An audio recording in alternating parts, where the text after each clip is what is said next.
భద్రాచలం పట్టణంలోని మనుబోతుల చెరువు దగ్గర రాజీవ్ నగర్ కాలనీలో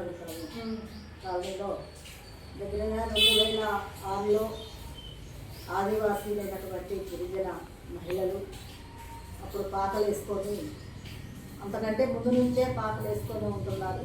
2006లో ఈ పాకలు తొలగించేసి 8 సంవత్సరాల తర్వాత ఈ పాకలు తొలగించేసి మీరు డబుల్ బెడ్రూమ్ కడతాము, ఇందిరమ్మ ఇల్లు కడతాము, ఈ ఇల్లు తొలగించాలని చెప్పేసి ప్రవీణ్ బుద్ధ ప్రకాష్ గారు పీఓగా ఉన్నప్పుడు, తర్వాత రాజీవ్ గాంధీ హనుమంతు పీఓగా ఉన్నప్పుడు కూడా వీళ్ళకి హామీ ఇచ్చేసి 2.5 సెంట్ల స్థలానికి సర్వే చేసి ఇచ్చారు.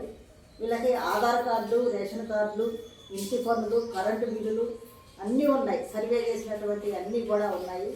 అయినా సరే కేసు పెట్టి జైలుకు పంపించారు. తర్వాత కేసు కొట్టేసేటప్పుడు మీకు డబుల్ బెడ్రూమ్లు ఇస్తాము, మీరేమి ఆందోళన పడొద్దు అని చెప్పేసి కేసు కొట్టేసి వీళ్ళ కాగితాలు వీళ్ళకి ఇచ్చారు. కానీ ఇప్పుడు మీకు ఎప్పుడో ఇస్తామని చెప్పేసి అంటూ వేరే వాళ్ళు ఆక్రమించి ఉన్నారు, వీళ్ళ ఇల్లు వీళ్ళకి వచ్చేటట్టుగా లేవు.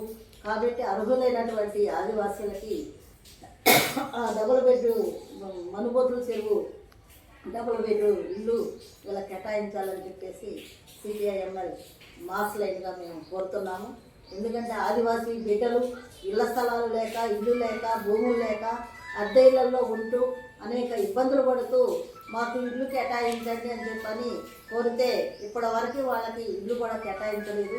మరి 2.5 సెంట్ల స్థలం సర్వే చేసి ఇచ్చారు, ఇంటి పన్ను ఇచ్చారు, కరెంటు బిల్లులు ఇచ్చారు, అన్నీ ఇచ్చేసి కోర్టుకు పంపించారు.